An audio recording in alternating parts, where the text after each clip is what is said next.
Speaking about costs, Yeah. the people who are watching us who might want to venture into the rice farming, Yes. they want to know maybe the cost involved when it comes to cultivation, just let's say for an acre. Okay. Because we have an acre, we can multiply for the number of acres maybe someone wants to start with. Okay. Thank you so much. So from the cost, total cost so far is 2,640 cedis. Yes. For just an acre. And you will harvest. You will harvest. The harvesting is 600 Ghana cedis. The harvester will take 600 Ghana cedis. So that's 3,240 cedis. Okay. Yeah, that is just that. That should just give us the cost, right? Okay. Good. Okay. So for an acre, at least this. That is what you should be thinking about. Okay. That is if your field is not an old field. And if it is a new one, that is what you spend. And let's talk about the profitability or what you intend to get from. So the cost now is for an acre is 3,240 cedis. Okay. Now, last year, a paddy that is 40, should we say 40 kg, one paddy is 350 Ghana cedis. For the 40 kg? Yeah, 40 kg. Okay. That is on milled rice. That's what we call paddy. Okay. So, averagely, an acre, if you put in place all the agronomic practices and they are perfect, you could have between 30 to 35 of this 40 kg in an acre. So you multiply that. So let's say if you say even 30, you get 30. Yeah. Yes. So 350 multiplied by 30. Whoa, you've covered your cost times 2. So that is even the part in the one there and unmilled one. Okay. So that is 10,000 plus 500. Yes. So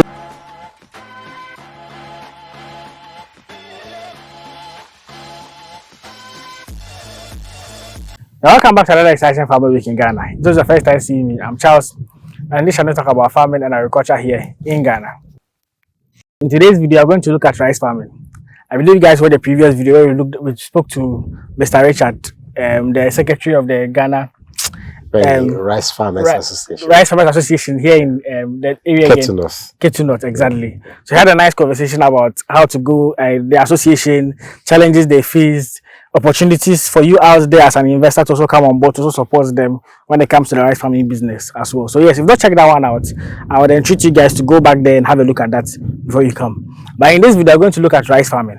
If you are a beginner who wants to go into rice farming or rice production here in Ghana, how to go about it, some information that will be useful to you in starting your own rice farm here in Ghana. Before you get into the video, make sure you like this video for me. Like so you to promote it to other viewers. Subscribe to the channel so we all go together. The goal is to reach 100,000 subscribers. I didn't say 50,000. The goal is to reach 100,000 subscribers before the year ends. So please, if you are watching us, kindly subscribe if you're a new beginner watching this video. And like so you to get to promote it to other viewers. Share. The people out there who are interested in learning about how to go about rice farming or even information that will be useful to them to start their own rice farm as well. So you can share it to them so they can get to learn something about it. Okay, without much ado, let's get right into it. Yes, Mr. Richard. Yes, sir. So we want to know, when I'm starting our own rice farm, what am I supposed to know? How do I go about it when it comes to rice production? Okay, thank you. Before we continue, I want to introduce the gentleman here to us. He's an executive member. He is the land commissioner. He's the one that is in charge of demarcating lands for people who would love to go into the rice farming as pertaining to the penny rice farmers. Okay. So as a beginner who wants to go into rice farming, the number one and the most important thing that you need is the land. Is the location where you want to cultivate the rice. So you would need land, you would need a seed, you would need a fertilizer, you would need these other chemicals, herbicides, fungicides, insecticides, and all that. But the starting point is you need a land. As to what your strength can carry you, somebody could start with 1 acre, somebody 2 acres, some 10, depending on the availability of capital. So after securing the land, you go to land preparation. And where we are now, this place is being used for some years now. So no much work will be done here. Okay. But supposing it were just a fresh land or a virgin land we just taken, we have to do clearing. Then after the clearing, we remove stamps. That is the removal of stamps from the land. From the land. Okay. to pave way for easy plowing and harrowing. Okay. And then it will also aid easy harvesting when the rice is matured for harvesting. To continue, when you're done with the removal of stamps, you would have to pack it somewhere. The stamps that you've collected? Yeah, you have to pack them somewhere. People burn charcoal with it. Some just sell it and make some small money out of it. Okay. Now, the rice cultivation, we could use 3 methods. We have the broadcasting method, we have the direct seeder method, then we have the transplanting method. The transplanting method, that is the seedling transplanting method, is mostly used in irrigated farms. Okay. But because here we don't have a dam and we don't have a canal, there is a flow of water anyway. But that comes when the rain comes in. That is when the water flows. The source is from Parliament and it passes through the Akanu to this area. Sure. So here, the only method we can use is either the broadcasting or the direct seeder method. And with the direct seeder method, what you do is you maybe plow and harrow. Then you have the direct seeder machine, depending on the number of rows. We have the smallest we have is 2 rows, which if we want to use it on this farm, it will take us it may even take us a month to complete. Okay. But we have from 2 up to 25 rows. That one, if you want to do it after harrowing, first and second harrowing, the field is well prepared. Okay. Then you can attach the direct seeder to your tractor. You pour the seed into the machine and you move it along. As you move it along, it is seeding. It is putting the seeds into the soil at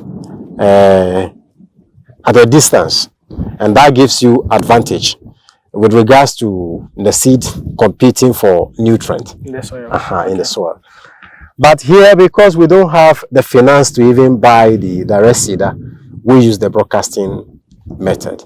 Okay. So as we can see here, what we're going to do, maybe from somewhere next week going, is we are going to apply weedicide.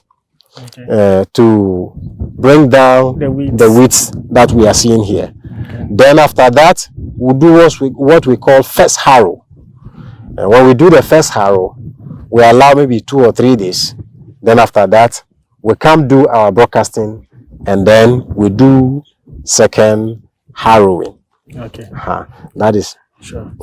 Let's. I have some questions I want to ask. Okay, go ahead. So starting from the land aspect. Yeah. If I'm looking at a land I want to use for farming rice, what land is best, and how do I know this land is good for when it comes to rice for cultivation? Okay. A land that should be good for rice cultivation should have a water retaining or water holding capacity. Okay. To be able to hold water for some number of days.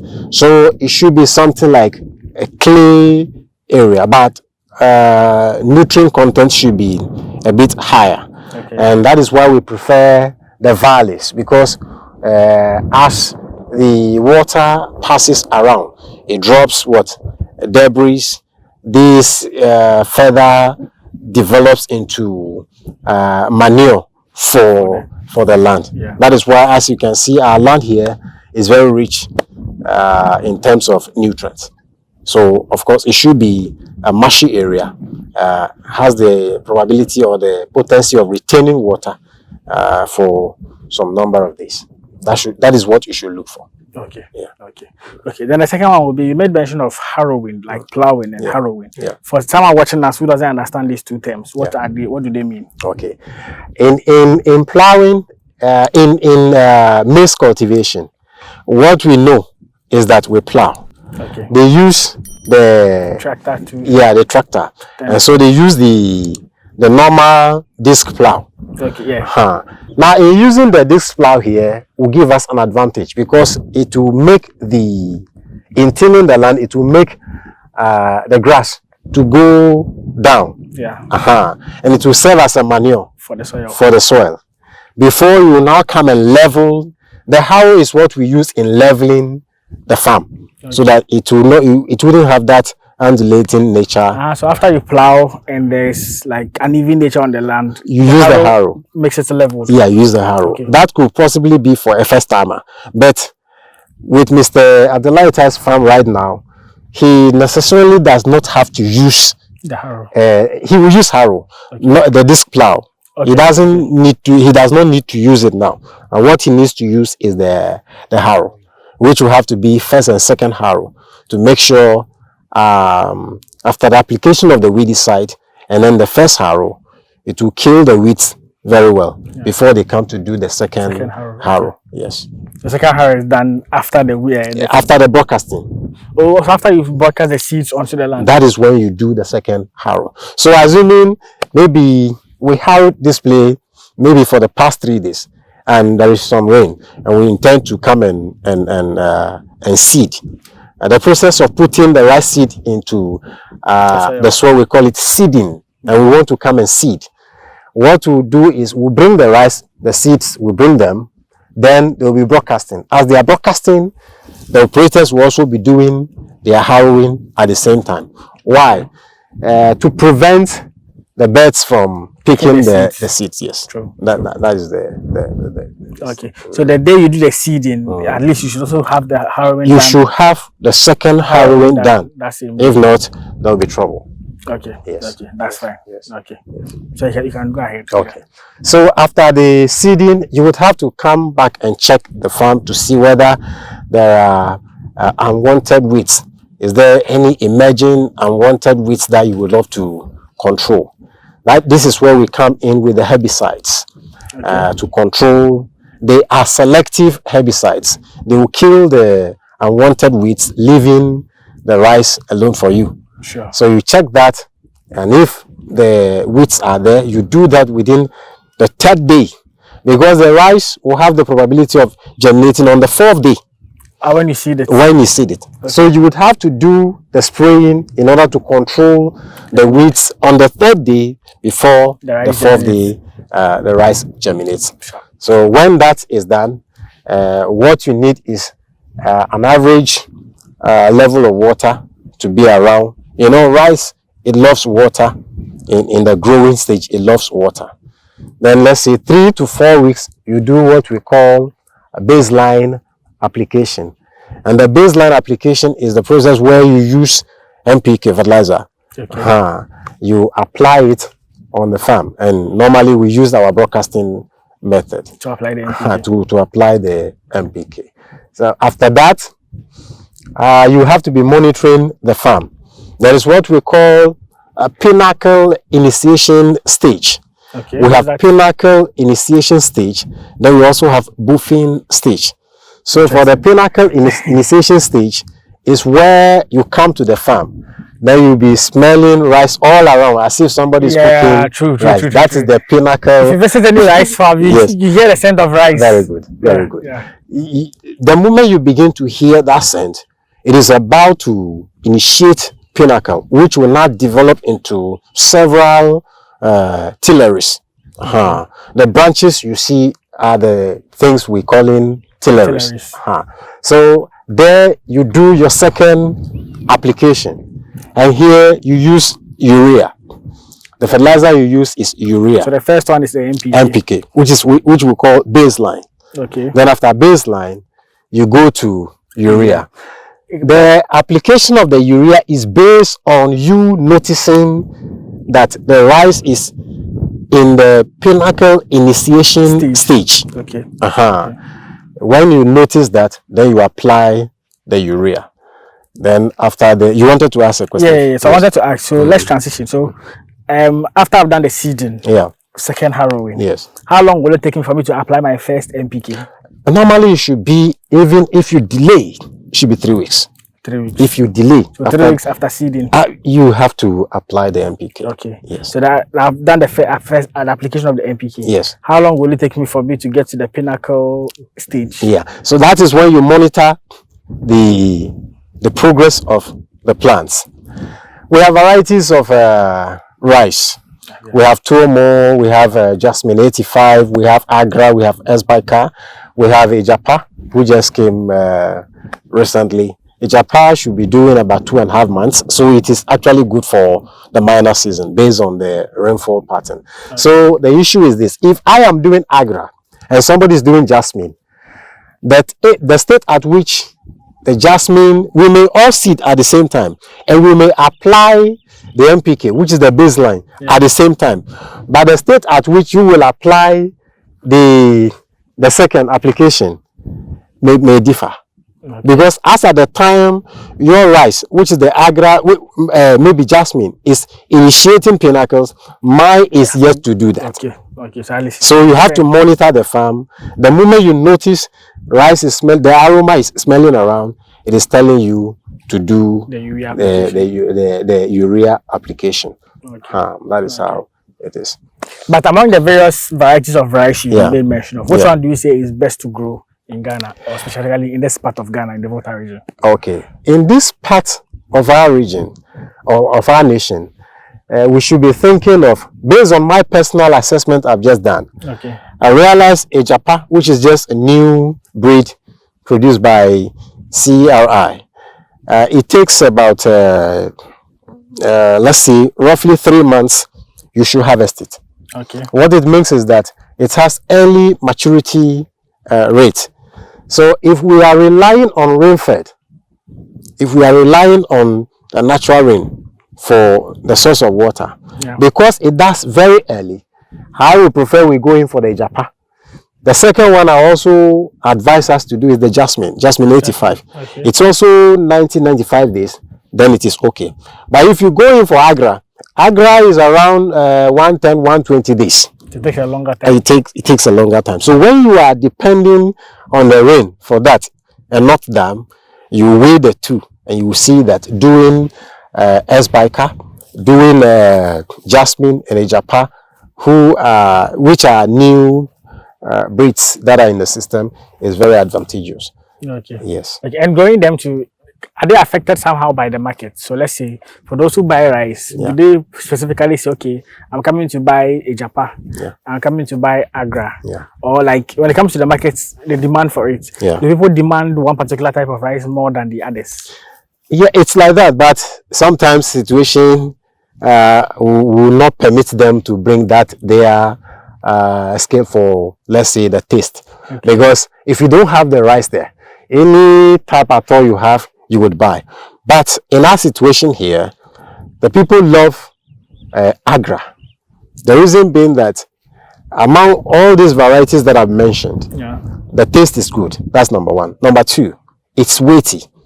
It has weight. Okay. So somebody who is a market woman coming to buy that, the person is buying in terms of maximizing profit. Yeah. So if the weight for the produce, let's say Agra, is above that of S-Biker, the person, of course, would prefer Agra. Okay. But in terms of taste, based on what I have seen, I will go in for Jasmine. It has a very nice taste. Okay. It has and the Jasmine, is it the same Jasmine rice you see on the market? Yes, it's the same Jasmine. Oh, okay. And it's being produced by CRI, our own people. Nice. I always thought Jasmine rice was imported. Well, sometimes they import, sometimes too people produce here, then they use the brand from outside there to bag it. But we don't have. It's only one person that has the certificate to brand. Okay. And she's our financial secretary. That is Enam.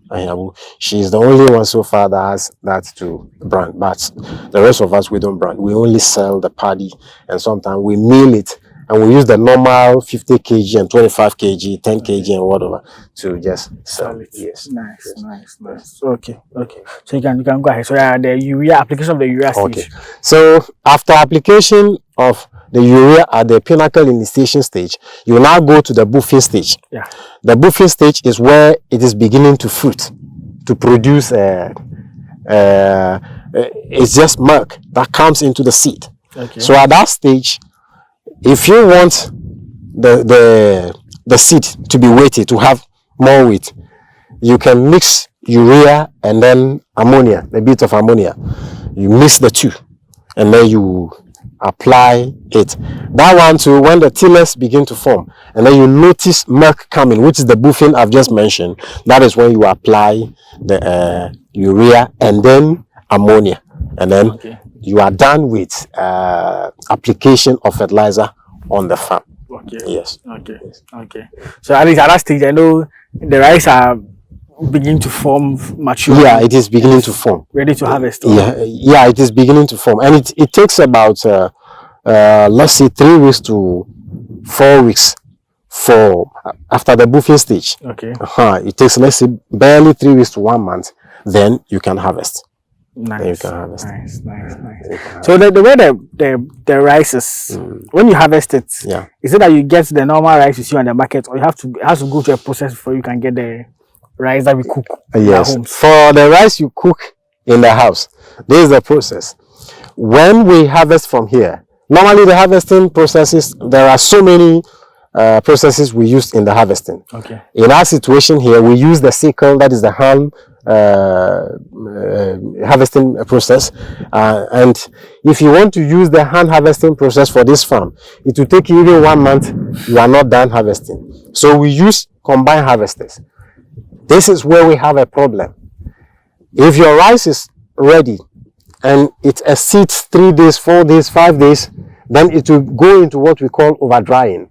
If it goes into the over drying process, it affects the farmer in a sense that in terms of milling, before it becomes the normal rice you see, we remove the husk. The husk from it. The husking is what we call the milling, and we'll have to take it to the mill for it to come to a normal rice. And this is where we have another problem too. We have to travel right from where I am to Veta, Apalavi, Depo, Lave, before you are able to mill the rice. And these are miles away. Miles away, and it affects the farmer because he will have to transport the rice right from here through that route to that place before it is milled and bagged. That is why we are pleading and asking for investors to come to our aid in terms of tractors to help us minimize the cost in terms of harrowing, and then the fertilizers too. We want more people to come to our aid.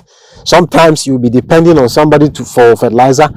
You seeded today, being 24th, and we should be expecting that by the 18th of next month, you should do your first application. But at that time, the VCD, the value chain driver who should supply you the fertilizer, is not around. They will keep telling you the fertilizer will come, and what it does is that it will affect the growth of the plant because the state at which it needs that nutrient to grow, you've not supplied it to it, so it will affect it. Isn't it? So we need people who will supply us with fertilizer and even improved seeds. We need that, and then we need the tractors. We need power tillers. During the minor season, we need to start very early. And if the field is not well dried, you cannot use the normal tractor, cannot come here. So what we need to use is the power tiller. The power tiller can work. It works in water. So that one is able to till the land. Then we can do our process. So back to our business of the milling process. We dry the rice for, let's say, during the rainy season, it could take a week because of the weather. Then they rebag it again, and then they send it to the for it to be milled. For it to be milled. So if we have a mill around, we have a modern. If we could get a modern complete machine that will have a dryer, so that if we are able to harvest about 10 acres from here, we'll just have to send it to the machine, the drying machine. It will dry it. At the same time, it will mill it, and then the bagging will also be done. And this will ease our cost of production. People will say, we are doing farming here. Yes, as a matter of fact, we are farming. But majority of the profit we get also goes back into the cost of production. Like I said, my brother here, if you have to cultivate this entire stretch, which is about 40 to 60 acres as we are seeing, you multiply 600 cedis times 60. That's first and second harrowing. That is just harrowing. Then if an acre is taking, let's say, 40 kg, one, you have to use about 40 kg. So if one is just about 400 cedis, you multiply that by the acreage. That's for the fertilizer? No, that's for the seed itself. Okay. As for fertilizer, NPK currently is costing, is it 380 or so, and urea is 400 currently. Okay. And so you see what goes on. So if you are speaking about costs, yeah, the people who are watching us who might want to venture into the rice farming, yes, they want to know maybe the cost involved when it comes to cultivation, just let's say for an acre. Okay. Because we have an acre, we can multiply for the number of acres maybe someone wants to start with. Yeah. If I'm going into rice farming and I want to go like at least with an acre, what are the costs that will go into it? Can we make an estimate like of how much it will cost us? Okay, thank you so much. Before the conversation, or as we started, I began with securing of land. Yeah. So here, at some places, an acre is going for 700 Ghana cedis. Okay. In our domain here, we are pegging it because we don't have dam, we don't have canal, we don't have drying floor and all that. We want to sympathize with ourselves as being farmers here. So it's just 200 Ghana cedis a year. So you will pay for the land 200 Ghana cedis. Okay. And if the land is a virgin land, not been cultivated before, you would have to clear it. And so in an acre, we have 12 by 12, 9. And 12 by 12, one will cost you, let's say, 40 Ghana cedis. So you multiply that by the 9, and that is giving you 360 Ghana cedis. So that 200 initially. Okay. Yeah. So that 200 plus the 360. Then you have to remove stamps. Okay. So in removing of stamps, that one is dependent on the number of trees that you have on the land. Assuming you have about 20 to 25 trees that need to be removed, and one is 10 Ghana cedis, it means you are using 200 cedis or 250 cedis for the removal. But the people who will come, they will eat. And our people here, normally, when they come, they will like you to give them that pure, it's not all of us that take a but some will take. So let's say feeding is around 100 cedis. So you add that 100 cedis to 200. The 200, making 300. Okay. Then you need one bag of 40 kg if you are using the broadcasting. But if you are using direct seeder, then you'll be using about 20 kg because it is based on distance. Okay. It is based on calculation. Where here you don't just spread the seed. It's based on calculation. So that one will reduce. But in our case here, we don't have the direct seeder. So we use the broadcasting method. Okay. The advantage with the direct seeder and the transplanting is that they give you higher yield more than the broadcasting. Yeah. So you need that, which is 400 cedis. 400 cedis for the seed, right? For the seed. Okay. Then you need weedicide. You need just one. If it is sample seed, you just need one for spraying. And the person coming to do the spray will take 40 Ghana cedis for that 1 acre. So the spraying will be 80 Ghana cedis. Okay. And then you so that's the 40 cedis the person will charge. Plus the money for the amount of the weedicide is what they charge. If it is 50 Ghana cedis, they charge 50 Ghana. If it is 40, they charge 40. So it will be double of that. So in this case, 80 cedis. He will take 40. He will take 40. You bought it 40, so he will take 40. So both of them 80. 80. Yeah. Then after that, the broadcasting, if you want to do it yourself, fine. But if not yourself, they will take 50 Ghana cedis for the broadcasting. Okay. Then the harrowing, the first and second is 600 Ghana cedis. If we want to maintain. The second harrowing? Yeah. Okay. So that's 1,002. Yeah. It's just, first and second is just 300. So 600. 600. Okay. Yes. Okay. Yes. Yeah. I get you. So then you are done for part 1. Then the other ones is when they have to come and check if there are weeds. They use herbicides. So herbicides too, you may use. It depends on the type you want to use. We have some that are powders. Some are also liquids. So if you have a herbicide, 1 container to 1 acre. So if it is 80 Ghana cedis, then they will come and spray, and they will take 80 Ghana cedis. So that will be 160. Yes, yes. That will be 160. Then from there, the application of fertilizer, also 40 Ghana cedis. per acre. So that one NPK will be 40. Urea and ammonia, let's say 200 cedis. So that is all about that. So those are 240 cedis for the urea and the NPK. NPK, yes. Then you have to scare beds. You have to drive away the beds. Over here, a day is 10 Ghana cedis for the person who is scaring the beds. So they come physically to do the scaring of the beds? Yes, they use catapults and then that to scare them. Okay. I thought they can do the scarecrow thing. The beds here are not afraid of your scarecrow you are using. They are different kinds of yes, beds. they have grown. They the actual humans. Yes, they are very intelligent in such a way that they have come to know that what you put in there is just a shirt with sticks hidden within, so they wouldn't be bothered. So those who carry the human scarecrows, how much would they charge? It's 10 cedis per day, and they will have to scare for, let's say, roughly for the major season 30 days plus. Oh wow! So 1 acre will be 300 Ghana cedis. Yeah. So what we intend doing is to solicit help. If they can get us this, how do we call it, drones that will help in terms of scaring the beds. We know there are drones for the spraying. Yeah. There are drones for the spraying currently, but we're also trying to see if we can get the drones for the scaring of the beds, which will also minimize our cost of production. Exactly. So from the total cost so far is 2,640 cedis. Yes. For just an acre. And you will harvest. You will harvest. The harvesting is 600 Ghana cedis. The harvester will take 600 Ghana cedis. So that's 3,240 cedis. Okay. Yeah, that is just that. That should just give us the cost, right? Okay. Good. Okay. So for an acre, at least this. That is what we should be thinking about. Okay.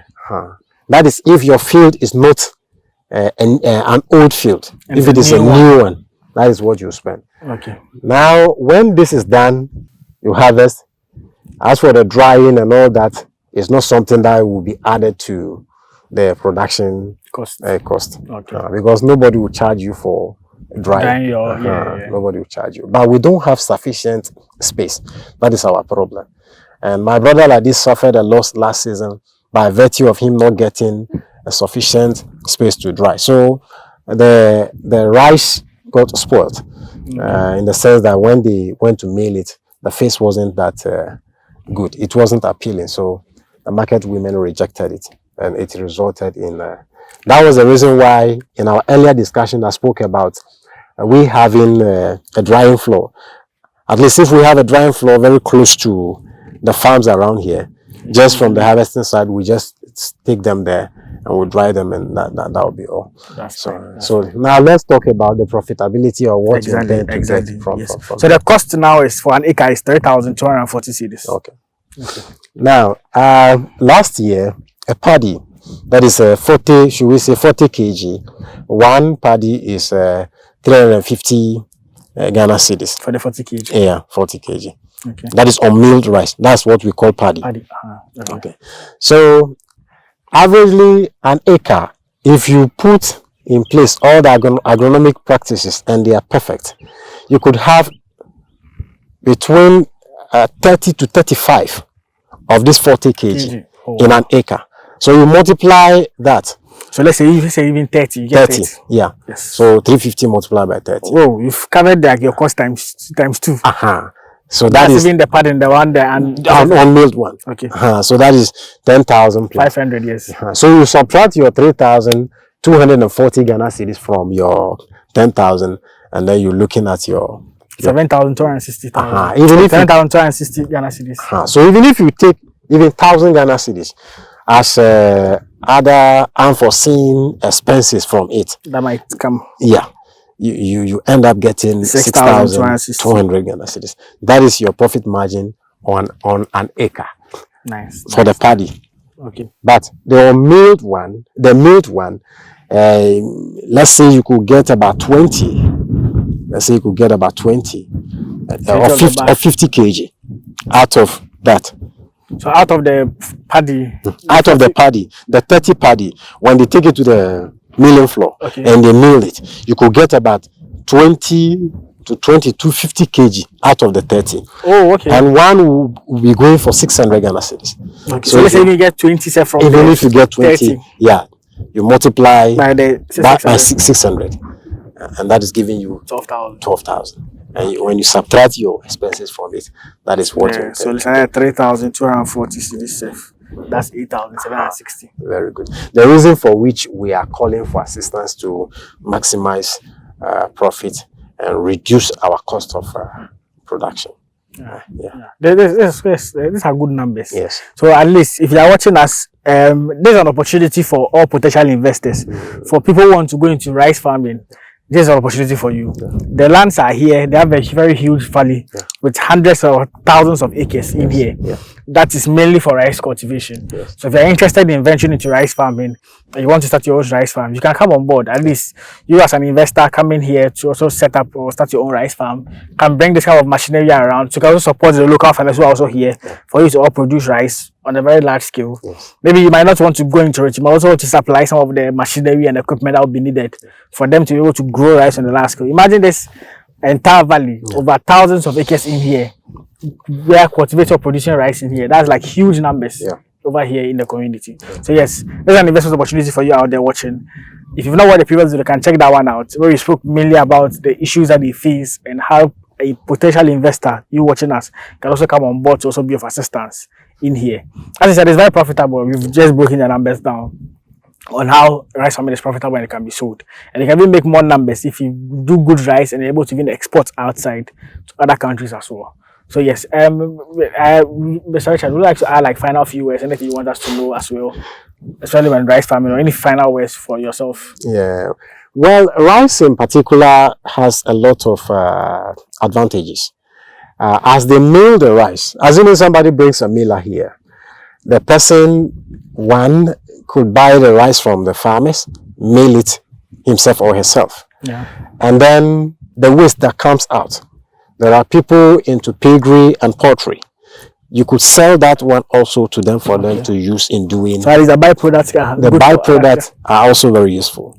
So in terms of animal rearing, or let's say poultry, the rice hub is also very good for that. So I would love potential investors to take advantage of this. And I want to advise the youth also. They may not have the means, but we all are just struggling. And I want to advise the government. This is what the Most High has blessed us with. And we all cannot be in parliament. We all cannot sit in the Jubilee House and be presidents. But this is where we find ourselves. They should help us in fulfilling our destiny by providing the necessary things that we need in order to see to our kids and see to the youth as well. I hope you were surprised when I told you, or when we told you, our municipal assembly, the agri department, does not have machinery to support us. Yes, the MC is aware of this. The municipal director of agri is a very good friend, Mr. Lovelace Kudoto. Is a very good friend. He's a very good man. He's been supportive, but he alone cannot do anything. So we are pleading with the Ministry of Food and Agri. We're pleading with them that they should support us with the money. We know the monies are there. They should support us with it. They shouldn't be using the money for unnecessary things. When I say unnecessary things, we know it's good for them to campaign. But this is where the food is going to come from. If the people don't eat and they go hungry, somebody will pick a gun. Maybe it may not be me. It may be a different person that they may be targeting. As they are providing the necessary tools and materials for us to work with, this nation will be a very peaceful place for us all to live in. And that is what I will actually say. If somebody wants to contact us too, my personal number that they can reach me on is 0532 896463. 0532 896463. Then on WhatsApp you can reach me on 0244 122242. 0244 122242. Okay, thank you so much. Thank you for your time. You're welcome. So yes, this will close out the video. If you have any question, anything you want to ask, anything you want to know, you can drop it in the comment section. I'll have Mr. Richard at least come and also answer. His contact details, as he just mentioned, you can also reach out to him. You are looking at some of the investment opportunities you want to go into. You can reach out to him, also know how best you can also come on board, also support them, and also at least be an investor in here on the land that they have here in the Volta region. Specifically as Pevi. This is Fanny. Penny. P-E-N, you write pen. Then Y-I, penny. Penny. Yes. Okay, Penny. yes. Penny. Yes. I have to be mastering the mention of the names once more. Yes. Yes. It's just few kilometers. I should say maybe 2 or 3 kilometers From away from Joje. Joje, okay. Yeah, Yeah, from Joje, yes. And from Joje, you go to Akachi, where I've been to. Yes, Akachi, that is a very familiar place I've been to. Yeah. Okay. So yes, just to close out the video. Can you like the video for me? Like, so you to promote it to other viewers to watch and to be inspired to start their own farm. There are people out there who want investment opportunities to also go into farming and to venture into rice farming and other forms of farming. This video can be an inspiration to them to start their own farms here in Ghana. So like this video so you to promote to other viewers. Share. If you chance upon it, don't be selfish. You can share to friends who maybe have made mention that they want to go into farming, they want to start something. They can watch and see whether this will be a best fit for them. And subscribe to the channel. The goal for the year is to reach 100,000 subscribers before the year ends. So please, watching the channel. If you're a new viewer watching us today, subscribe to the channel and be part of this awesome family. On this channel, do share inspiring stories about agriculture, about the youth in farming here in Ghana. So yes, without much ado, from the look of things, we'll end the video here and I'll see you guys in the next one. Peace out. Thank you so much. I can't talk without much ado, let's get into it. Got to I share my employer for me. All right. So let's do a thumbnail picture, then I'll do the intro, then we'll go. So that, yeah. Yeah, we go to